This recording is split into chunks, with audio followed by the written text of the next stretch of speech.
ఒక్కసారి కొమ్మూరి గోల్డ్ కి కాల్ చేయండి. తాకట్లో ఉన్న మీ బంగారాన్ని విడిపించి మార్కెట్ ప్రైస్ కి వాళ్ళు కొనుక్కుని మిగతా డబ్బులు మీకు ఇచ్చేస్తారు. అందరికీ నమస్తే, వెల్కమ్ టు మనం టీవీ. నేను మీ తిరుపతి.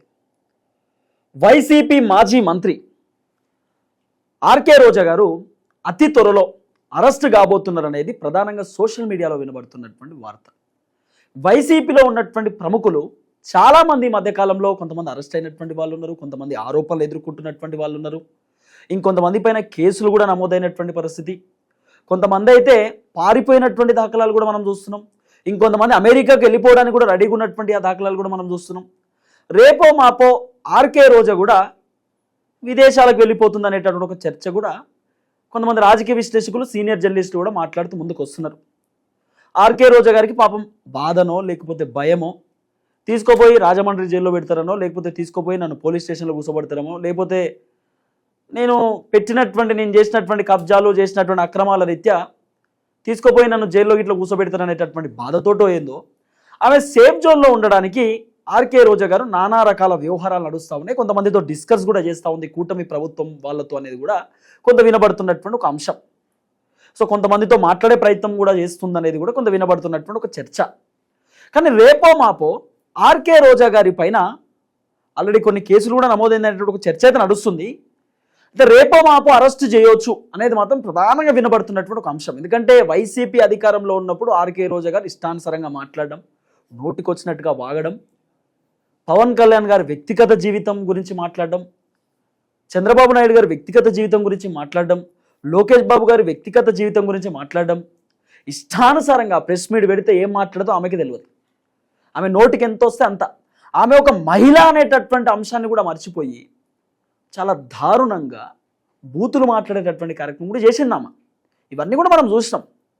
సో ఆర్కే రోజా గారు అతి త్వరలో, ఎక్కువ టైం కూడా లేదట, అతి త్వరలో ఆమె జైలుకు పోబోతుందనేది ప్రధానంగా సోషల్ మీడియాలో వినబడుతున్నట్టు ఒక చర్చ, ఒక వార్త. ఈ అంశం పైన డిస్కస్ చేద్దాం. నాతో పాటు senior journalist, political editor Kata Karthik garu ఉన్నారు. కార్తిక్ గారితో మాట్లాడదాం. అన్న నమస్తే. నమస్తే తిరుపతి. కార్తిక్ అన్న, మనం అనేకమైనటువంటి టాపిక్స్ మాట్లాడుతూ వచ్చినాం. ఆంధ్ర రాజకీయాల గురించి, తెలంగాణ రాజకీయాల గురించి, ఇతర రాష్ట్రాల గురించి కూడా మనం ప్రత్యేకంగా మాట్లాడుతూ వచ్చినాం. ఆర్కే రోజా గారి గురించి మాట్లాడితే మనకు కొంచెం ఇంట్రెస్టింగ్ టాపిక్ లెక్కన అనిపిస్తుంది ఎప్పుడైనా కూడా, మనం ఎప్పుడు మాట్లాడినా కూడా. ఎందుకంటే ఆర్కే రోజా గారు మాజీ మంత్రి, ఆమె సినిమాకి సంబంధించినటువంటి యాక్ట్రెస్.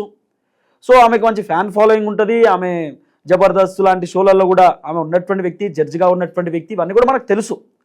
ఆర్కే రోజా గారు విదేశాలకు వెళ్ళబోతుంది అనేటటువంటి ఒక ఆరోపణ ఉంది, ఒక చర్చ ఉంది. ఆర్కే రోజా గారు అతి త్వరలో అరెస్ట్ కాబోతుంది అనేది రెండో చర్చ ఉంది.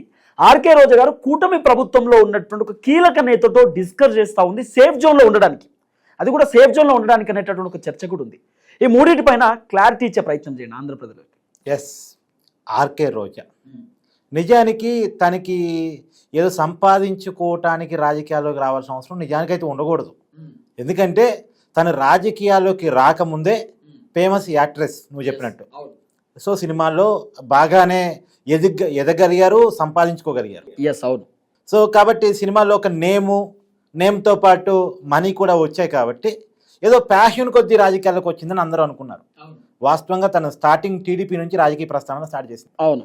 ఇప్పుడు వైసీపీలో ఉండొచ్చు కాక తన రాజకీయ ప్రస్థానం స్టార్ట్ అయింది మాత్రం టీడీపీ నుంచి. టీడీపీలో ఉంటూ చాలా ఘాటైనటువంటి వ్యాఖ్యానాలతో ఆ రోజు మాస్ లీడర్గా ఎదిగింది. తెలుగు మహిళ అధ్యక్షురాలు హోదాలో ఉండి అప్పటి ప్రతిపక్ష నాయకుడు ఎన్నికల ప్రచారంలో రాజశేఖర్ రెడ్డిని ఉద్దేశించి, వైఎస్ రాజశేఖర్ రెడ్డిని ఉద్దేశించి ఘాటైన వ్యాఖ్యానాలు చేసింది.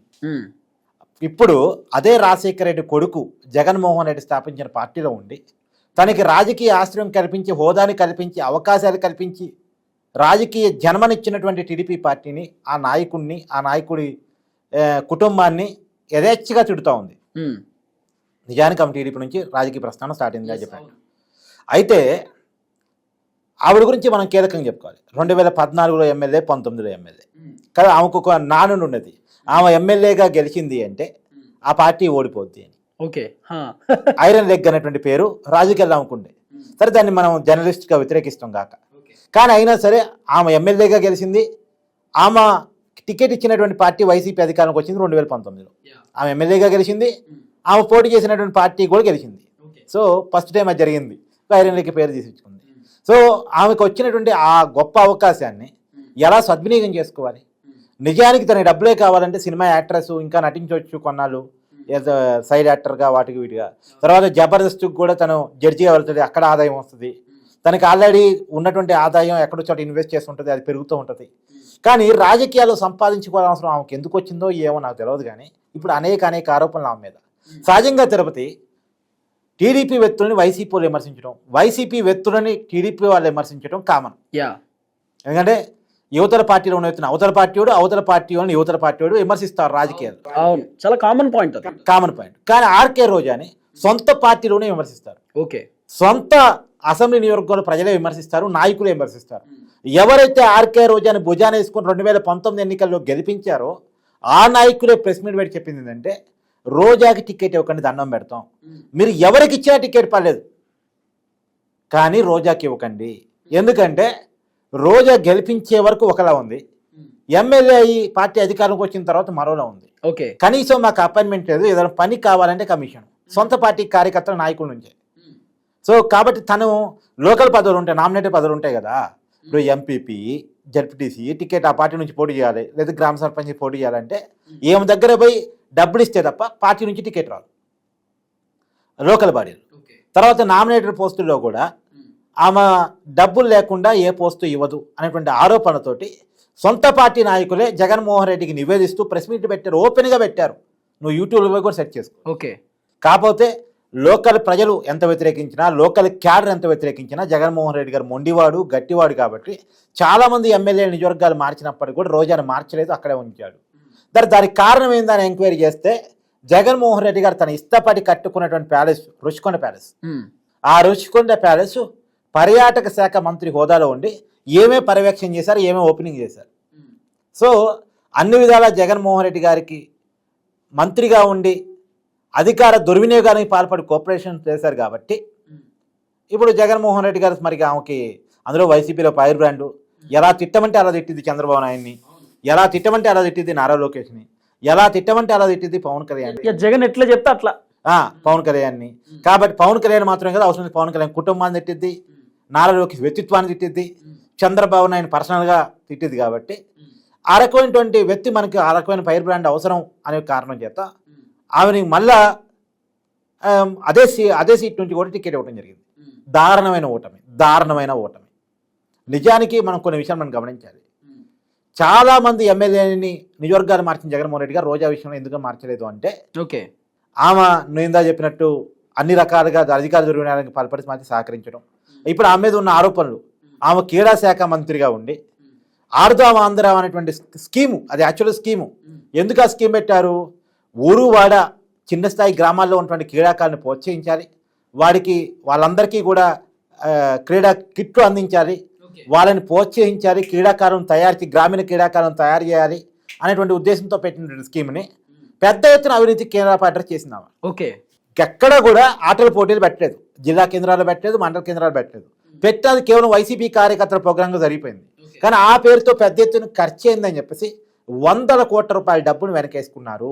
ఓకే, ఇది ఆమె మీద ఉన్నటువంటి ప్రధానమైన ఆరోపణ. తర్వాత సొంత పార్టీ కార్యకర్తలే చేసే ఆరోపణ ఏంటంటే 10 దాంట్లో కమిషన్లు నొక్కే ప్రయత్నం చేశారు. పర్యాటక శాఖ మంత్రి హోదాలో ఉండే రుషికొండ ప్యాలెస్ కోసం డబ్బులు కేటాయించే క్రమంలో చాలా డబ్బులు ఆమె తిన్నారు, ఆమె పెద్ద ఎత్తున అవినీతికి పాల్పడ్డారు. ఇలాంటి అనేక రకమైన ఆరోపణలు ఆమె మీద ఉన్నాయి. కొన్ని 100 కోట్లు ఆమె సంపాదించుకున్నారు అన్నటువంటి ఆరోపణలు ఆమె ఉన్నాయి. ప్రధానంగా ఆడుదాం ఆంధ్ర మీద పెద్ద ఎత్తున ఆరోపణలు ఉన్నాయి. కాబట్టి ఆ ఆడుదాం ఆంధ్ర స్కామ్లో ఆమెను అరెస్ట్ చేస్తారు అనేటువంటి చర్చ కూడా నడుస్తూ ఉంది. కాకపోతే విదేశాలకు వెళ్ళిపోతుంది అనేది ఒక చర్చ ఉంది, అంటే వెళ్ళనుంది అని చెప్పి, మరి ఎందుకోసమో తెలియదు, కానీ వెళ్ళే అవకాశం ఉందనేది కొంత వినబడుతున్న అంశం. లేదు, ఆమె విదేశాలకు వెళ్ళే పరిస్థితి లేదు. ఎందుకంటే ఆమెకి ఇక్కడ చాలా ఆస్తులు ఉన్నాయి, వాటిని అన్నిటి వదులుకునేటువంటి పరిస్థితి లేదు. కాకపోతే అరెస్ట్ అవడానికి కూడా తను సిద్ధపడిద్ది. తనకి వేరే ఆప్షన్ లేదు, వేరే రాజకీయ పార్టీలోకి రానివ్వరు. కాబట్టి తప్పో ఒప్పో కిందో మీదో పడి జగన్మోహన్ రెడ్డిని సమర్థిస్తూ కూటమి నాయకులను తిడుతూ వాళ్ళు ఏదన్నా వేధిస్తే కేసు పెడితే జైలుకి వెళ్ళడానికి సిద్ధపడి తన రాజకీయ కొనసాగించాల్సి. ఎందుకంటే తను వేరే పార్టీలోకి వెళ్ళినా రానివ్వరు ఫస్ట్. బేసికల్లీ ఆమెకి వేరే చోట టికెట్ ఇచ్చినా ఆమె గెలవలేదు. రెండోది, ఉన్నంతలో అదే రాజకీయ పార్టీ మాత్రం ఆమె సెట్ అయ్యేది. ఆమె సెట్ అయ్యే రాజకీయ పార్టీ ఏదైనా ఉందంటే అది వైసీపీ. ఎందుకంటే ఆమె మాటలకి ఆమె చేతలకి అక్కడ మాత్రమే సెట్ అయ్యేది.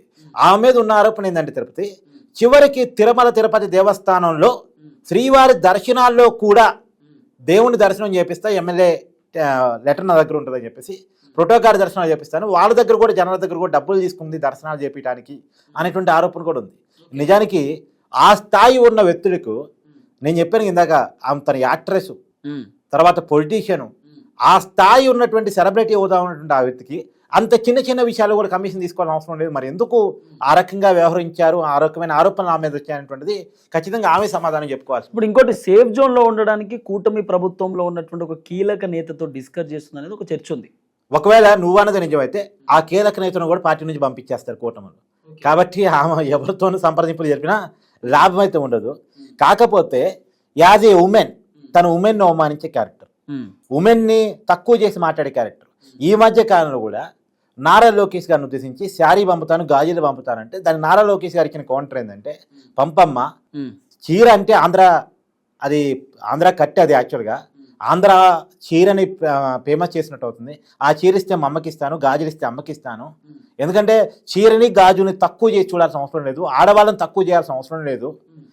పొద్దున్న లేస్తే ఆడదానిలా అని అంటది, ఆడవాళ్ళని తక్కువ, ఎందుకు ఆడవాళ్ళని అవమానిస్తూ యాజ్ ఉమెన్ నువ్వు ఎందుకు అవమానిస్తున్నావు అనేటువంటి క్వశ్చన్ లోకేష్ గారు చేశారు. నిజానికి ఇది వ్యాలిడ్ క్వశ్చన్. తను ఒక మహిళ అయి ఉండి పొద్దున్న లేస్తే నేను ఎవరికి పడితే వాళ్ళకి గాజులు పంపిస్తా, చీరలు పంపిస్తానని మాట్లాడింది. ఏంటిది అంటే, గాజులు చీరలు అంటే తక్కువ, చీపా? అంటే ఆడవాళ్ళు కట్టుకునేటువంటి చీరను అవమానించడం కాదా, గాజును అవమానించడం కాదా? చాలా పవిత్రంగా తీసుకుంటారు కదా చీరని గాజుని ఆంధ్ర వాళ్ళు. కానీ దాన్ని అవమానించేటువంటి పని ఏదైతే ఉందో నిస్సిగ్గుగా క్షమాపణ చెప్పాల్సినటువంటి అవసరం అయితే ఉంది అనేటువంటిది నా యొక్క అభిప్రాయం. కానీ నేనేమంటున్నానంటే ఆమె ఆరోపణని కూడా నిగ్గు తేల్చాల్సిందే. So thank you so much Karthik అన్న. సో ఇది కార్తిక్ అన్న చెప్తున్నటువంటి క్లియర్ కట్ అంశం. మొత్తానికి ఆర్కే రోజా గారు అనేకమైనటువంటి ఆరోపణల రీత్యా ఆమె త్వరలో, ఎక్కువ టైం కూడా లేదట, అతి త్వరలో ఆమె అరెస్ట్ కాబోతుంది అనేది ప్రధానంగా వినబడుతున్నటువంటి చర్చ. చూద్దాం ఏం జరగబోతుందో.